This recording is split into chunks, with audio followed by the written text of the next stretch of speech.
மாணவிகளே, office management சப்ஜெக்டில் 7 பாடம் நம்ம முடிச்சிருப்போம் இல்லையா?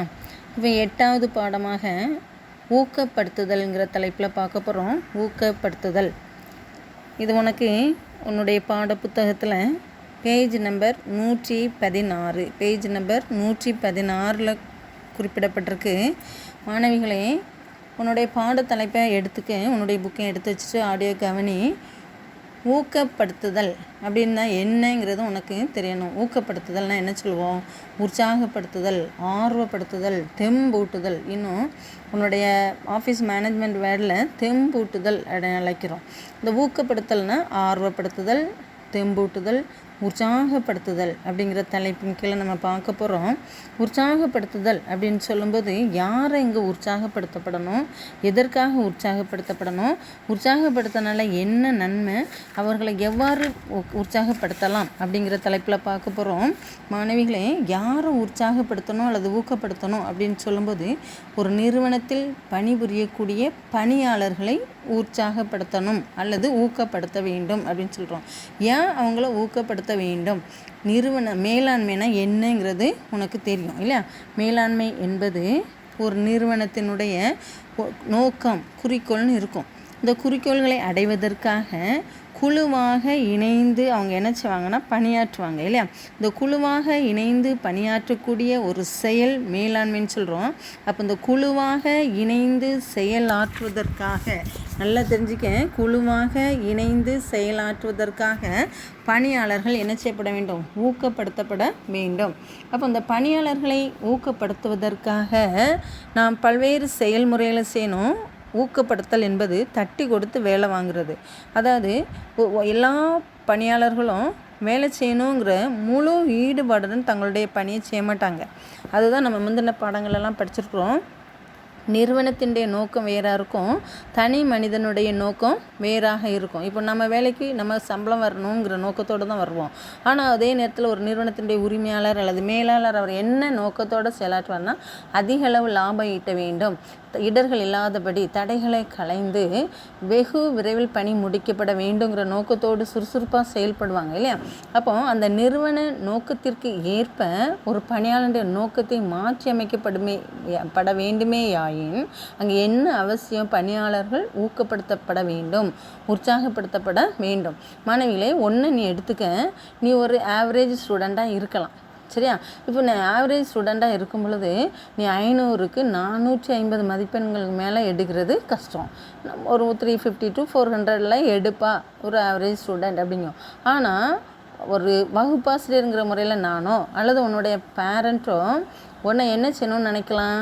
450க்கு மேலே கிளாஸில் ஃபஸ்ட்டு மார்க் எடுக்க வைக்க முடியணும்னு நினைக்கிறோம். அப்போ நீ என்ன செய்யப்பட வேண்டும்? ஒன்று நாங்கள் ஊக்கப்படுத்த வேண்டும், உற்சாகப்படுத்தப்பட வேண்டும். நிறைய பேரண்ட்டை பார்த்தேன்னு நீ ஃபஸ்ட் ரேங்க் வாங்கினா உனக்கு என்ன சொல்கிறேன், ஒரு ட்ரெஸ் எடுத்து கொடுக்குறேன் அல்லது நீ விரும்பி ஏதேனும் ஒரு பொருளை வாங்கி தரேன் அப்படிம்பாங்க. டீச்சர் என்ன சொல்லுவாங்க? கிளாஸில் எழுப்பி போட்டு கிளாப் பண்ணுவாங்க இல்லையா? உன்னை ஒரு பாராட்டுதல், குட் ஸ்டார் அப்படி போடுறாங்க ரேங்கை. இது ஒன்றை உற்சாகப்படுத்த, ஆர்வப்படுத்துகிறான். மிஸ்டர் நல்ல பிள்ளைன்னு வாங்குகிறோம், பேரண்ட்டை சந்தோஷப்படுத்தணுங்கிற ஒரு உற்சாகத்தோடு நீ பணியாற்ற வருவா இல்லையா? கடின உழைப்புக்குள்ளாக படிக்க வேண்டுங்கிற ஒரு ஆர்வத்தை உனக்குள்ளே உருவாக்குற போது இந்த ஆர்வத்தை உருவாக்கக்கூடிய ஒன்று தான் ஊக்கப்படுத்தல் என அழைக்கப்படுகிறது. மாணவிகளே, நன்கு தெரிஞ்சிக்க, இன்னும் பணியாளர்கள் நிறுவனத்தின் நோக்கத்திற்கேற்ப மாற்றி அமைக்கப்பட வேண்டும் எனில் அந்த ஒரு பணியாளருடைய செயல் இருக்கும் இல்லையா? அந்த செயலை செய்வதற்கான காரணம் தான் அவங்களுடைய ஊக்கு காரணிங்கிறோம். பணியை செய்ய வைப்பதற்கான காரணம் ஊக்கு காரணி என அழைக்கலாம். இந்த பணியாளர்கள் சொன்னேன், நீ தானாக மனமும் படிக்கிறது இல்லை, ஏதோ போகிறான்ட்டு போய் விட்டுட்டோம், கண்டுக்காமல் விட்டுட்டோன்னா படிக்க மாட்டான் இல்லையா? கிளாஸில் எழுதி காட்டு, ஒப்பி, எலும்பி நின்று படி, இப்படி சில சூழ்நிலைகளில் என்ன சொல்லலாம், தண்டனையின் மூலம், சில சூழ்நிலையில் உன்னை பாராட்டின் மூலம் உன்னுடைய தன் ஆர்வத்தை, தானாக படிக்க வேண்டும் என்கிற ஒரு உணர்வை தூண்டுகிறோம் போர், அதுதான் ஊக்கப்படுத்தல். புரியுதா? அப்போ பணியாளர்களிடையே அந்த தன்னார்வ நடத்தையை வெளிக்கொண்டு வரக்கூடிய ஒரு செயல் ஊக்கப்படுத்தல் என அழைக்கலாம். மாணவிகளே, இன்னும் சொல்லப்போனால் உன்னை உந்துதல், தள்ளுறது, உனக்கு ஆசை கட்டுறது, உன்னுடைய தேவை என்ன, உன்னுடைய விருப்பங்கள் என்ன அப்படின்னு சொல்லிட்டு நம்ம என்ன செய்யணும்னு சொன்னால், இப்போ பார்த்தேன்னு பாரு, என்னை பொறுத்தளவில் ஒரு பணியாளர் இருக்கிறாங்கன்னு வச்சுக்க நிறுவனத்தில். இந்த பணியாளர்களை அவங்களாகவே இப்போ நான் என்னுடைய கம்பெனியில் 5 பேர் வேலை பார்க்குறாங்க. இந்த 5 பேரில் 3 பேர் நல்ல சுறுசுறுப்பாக உழைக்கக்கூடியவங்க, நிறுவனத்தின் நோக்கத்தை நோக்கி செயல்படக்கூடிய நபராக இருக்கலாம். 2 பேர் மாறுபட்ட நபராக இருக்கிறாங்கன்னு வச்சுக்க. அப்போ இந்த மாறுபட்ட நபர்களை குழுவோடு இணைந்து செயலாற்ற அவங்களுக்கு என்ன அங்கே அவசியம்? உந்துதல் அவசியம். ஆனால் தன்னை அறியாமலே அவங்களாம் நல்லா வேலை பார்க்காங்க, நம்மளும் பார்க்கணுங்கிற ஆர்வம் அவங்களுக்குள்ளே இருக்கணும். அந்த ஆர்வம் அவங்களுக்கு சில ஆசைகளை உருவாக்கக்கூடியதாக இருக்கணும். அவங்களுடைய தேவைகள், விருப்பங்கள் மற்றும் பல்வேறு வினாக்கள் இருக்குது இல்லையா? அவங்களுடைய ஆசை என்ன, ஏன் அவங்க வேலை செய்யலை, அவங்களுக்கு ஒருவேளை இன்னும் தேவைகள் இருக்கா, உடல் ரீதியான தேவைகள் இருக்கா, மன ரீதியான தேவைகள் இருக்கா, அவங்க ஏன் வேலை செய்ய விருப்பப்படலை என்பதற்கான காரணங்களை அறிந்து அவங்களுடைய கருத்தியல், அதாவது அவங்களுடைய செயல்களை அறிந்து அவங்கள ஊக்கப்படுத்தக்கூடிய ஒன்று தான் என்ன சொல்லலாம், ஊக்கப்படுத்தல்னு சொல்கிறோம். அதை ஆர்வப்படுத்தக்கூடிய ஒரு செயல்முறை. இன்னும் சொல்லப்போனால் நிறுவனத்தின் நோக்கங்களை அடைவதற்காக ஒரு நபரின் உள் உந்துதல்களை முறைப்படுத்தும் செயல். நல்லா பாரு, உன்னுடைய பேஜ் நம்பர் 117, பேஜ் நம்பர் 117ல் ஒரு குட்டி டயக்ராம் கொடுத்துருக்கோம். ஊக்கப்படுத்தலுடைய பொருள்னு சொல்லிட்டு ஒரு டயக்ராம் கொடுத்துருக்காங்களா? இதில் பாரு, மோட்டிவேஷன், கோல், ஆட்டிடியூடுன்னு ஒரு இங்கிலீஷில் டயக்ராம் கொடுத்துருப்பாங்க. அதுக்கு மேலே பாரு, ஒரு 3 லைனுக்கு முன்னாடி நிறுவனத்தின் நோக்கங்களை அடைவதற்காக ஒரு நபரின் உள் உந்துதல்களை முறைப்படுத்துதல். நிறுவனத்தின் நோக்கங்களை அடைவதற்காக, மாணவி நான் சொன்னேன் நீ 450க்கு மேலே எடுக்கணும், இது உன்னுடைய பேரண்டோடைய நோக்கம். இதை அடைவதற்காக உன்னுடைய மன திறன்களை நீ ஒன்று ஆர்வப்படுத்த, ஒன்று உற்சாகப்படுத்த பேரண்ட் என்ன சொல்கிறாங்க, ட்ரெஸ் எடுத்தாரேன், அல்லது ஒரு ஸ்டெட் வாங்கித்தரேன், ஒரு கம்மல் வாங்கித்தரேன்னு சொல்லி உன்னை ஆர்வப்படுத்தல். உன்னோட அந்த ஆர்வத்தை கட்டணும்ல, நீ ஆர்வப்படுத்தி, நீனா உற்சாகப்படுத்தி உன்னுடைய மன ஆசைகளை வெளிக்கொணர்றோம் இல்லையா? கொண்டு வந்து உன்னை படிக்க வைக்கிறோம், உழைக்க வைக்கிறோம். இதே போல் தான் நிறுவனத்தின் பணியாளர்களுடைய எண்ணங்களை வெளியே கொண்டு வந்து நிறுவனத்தின் நோக்கத்திற்கேற்ப உழைக்க வைக்கக்கூடிய ஒரு செயல்முறை ஊக்கப்படுத்தல் அல்லது ஆர்வப்படுத்தல் அல்லது தெம்பூட்டுதல் என அழைக்கலான்னு சொல்லி கொடுக்கப்பட்டிருக்கோம். மாணவிகளை, இப்போ பாரு, ஒரு மேலாளர் எடுத்துக்க. மேலாளருக்கு கீழே பணியாளர்கள் இருப்பாங்க இல்லையா? இந்த பணியாளருடைய செயல்பாடுகளை நிறுவனத்தின் செயல்பாடுகளாக மாற்றணும்.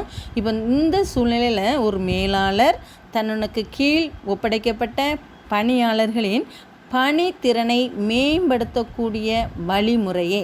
நல்லா தெரிஞ்சுக்க, ஒரு மேலாளர் தனக்கு கீழுள்ள பணியாளர்களின் பணித்திறனை மேம்படுத்துதல்னால் என்னது? அதிகப்படுத்தக்கூடிய வழிமுறைகளை உருவாக்குவது தான் என்ன சொல்லணும்னா ஊக்கப்படுத்துதல்.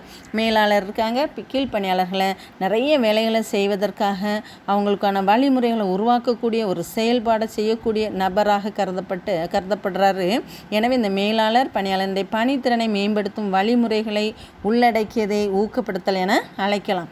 மாணவிகளே, இந்த ஊக்கப்படுத்தலுக்குரிய ஊக்கப்படுத்தலின் வரைவிலக்கணம் உன்னுடைய புக்கு அதில் 2 பேர் வரைவிலக்கணம் கொடுத்துருப்பாங்க.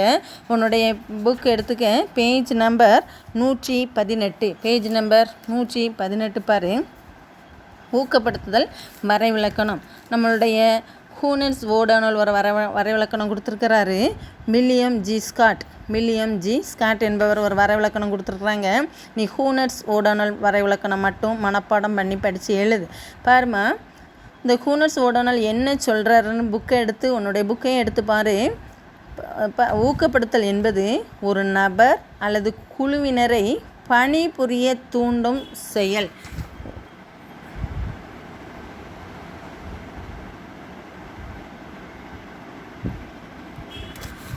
கவனி, ஊக்கப்படுத்துதல் என்பது ஒரு நபர் அல்லது குழுவினரை பணிபுரிய தூண்டும் அனைத்து வகையான, நல்ல பாரு, பணியாளரை பணிபுரிய தூண்டக்கூடிய அனைத்து வகையான அவங்களுடைய உந்துதல்னால் தூண்டுதல். உந்துதல்னால் என்னது? தூண்டுதல். ஆசைகள்,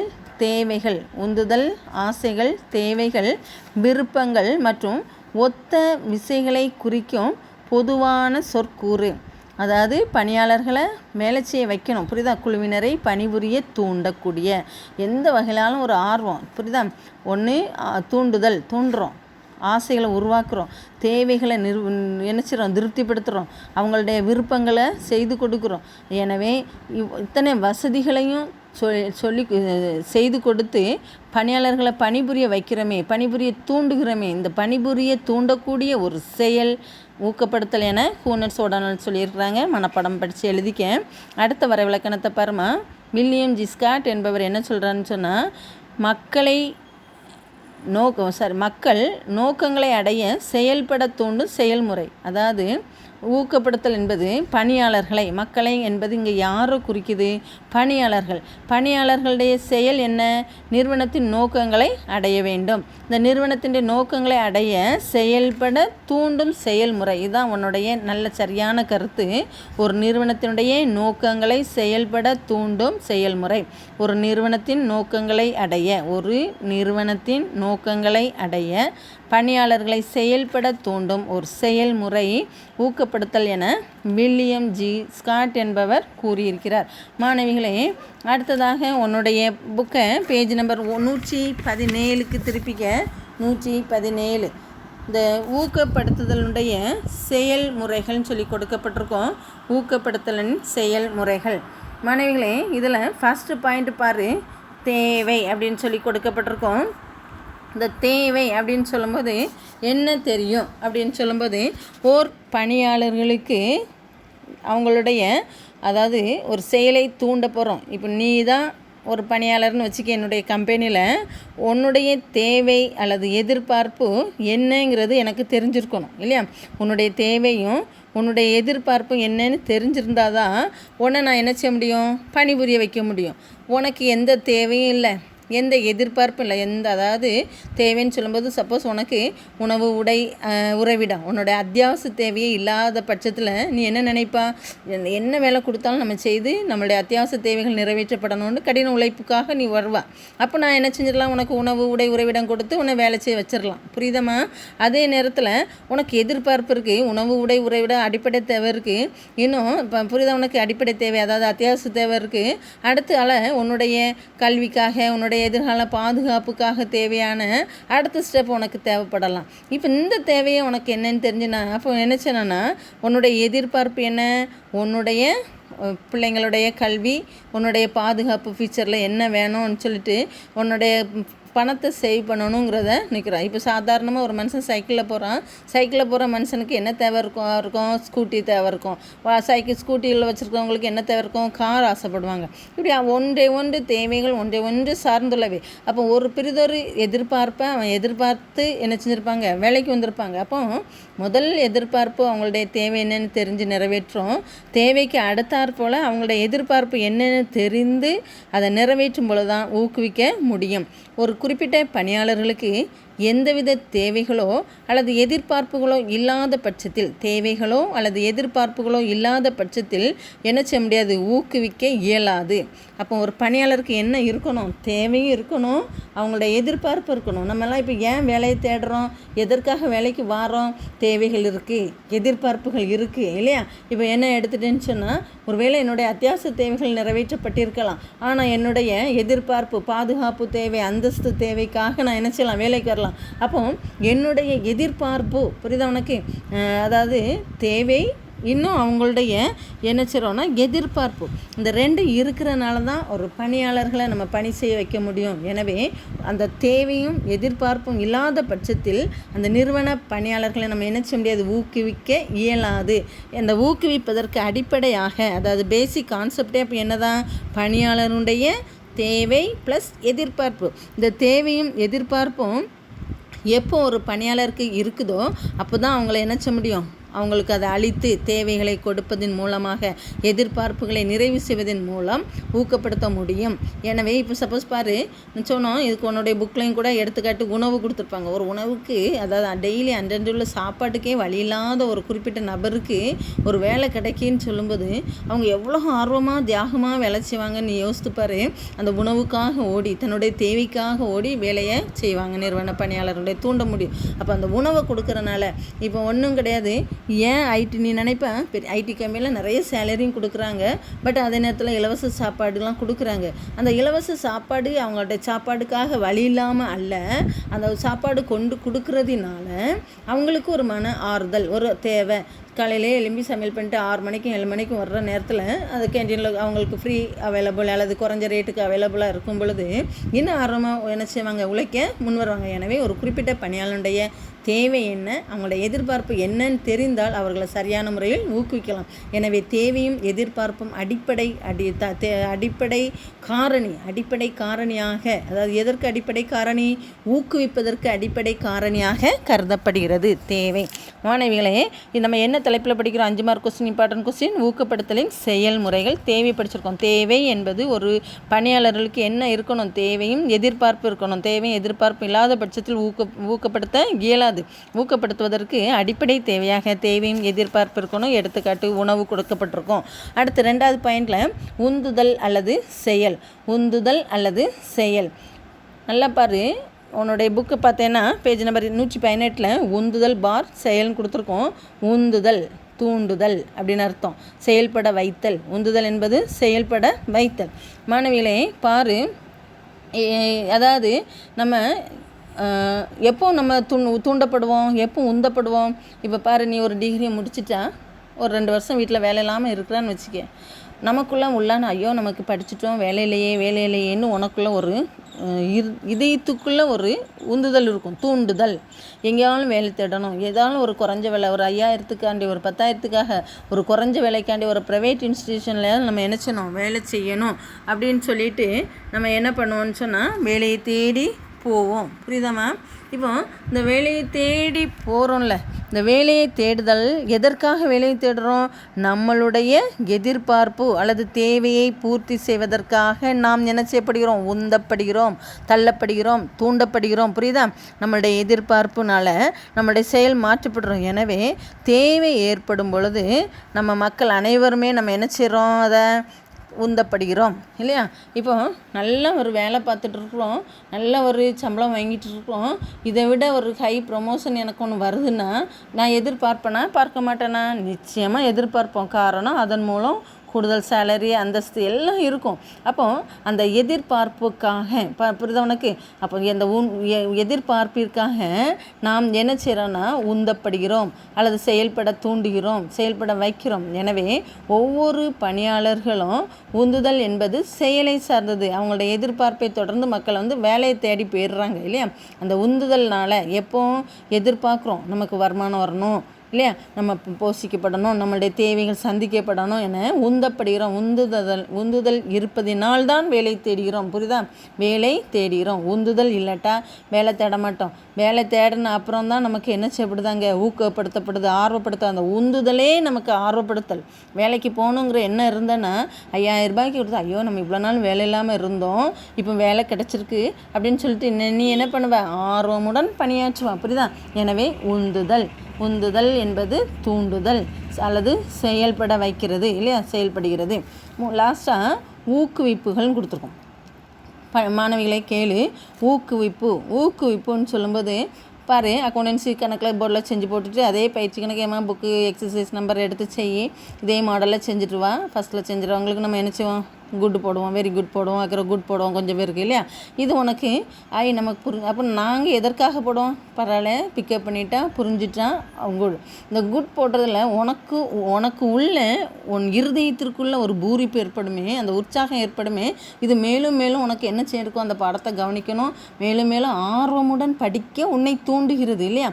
இதுதான் ஊக்குவிப்பு. அப்போ பணியாளர்களை பொறுத்தளவில் எது ஊக்குவிக்கும்? பணியாளர்களுக்கு எல்லாரும் காட்டில் நமக்கு அதிக அளவு சம்பளம் தரணும், நம்ம கூடுதலாக வேலை பார்த்தோம்னா நமக்கு அதிக அளவு சம்பளம் கிடைக்கணும். இந்த ஊதியம் எதிர்பார்க்கப்பட வேண்டும். அந்த ஊதியத்தை எதிர்பார்த்து ஊதியத்தை கூடுதலாக கொடுக்கும் பொழுது அடிஷ்னல் போனஸ், புரியுதா, நல்ல முறையில் செய்யும் பொழுது ஒவ்வொரு பணியாளரும் ஆர்வமுடன் தங்களுடைய செயல்திறன், அறிவுகளை, உழைப்புகளை பயன்படுத்தி வேலை செய்ய முன் வருவாங்க. இதுதான் ஊக்குவிப்புன்னு சொல்லுவாங்க. அப்போ ஒவ்வொரு பணியாளர்களும் அவங்களுடைய உழைப்பை என்ன செய்ய வேண்டியிருக்காங்க? அதாவது பணியாளர்களுக்கு என்ன தேவை?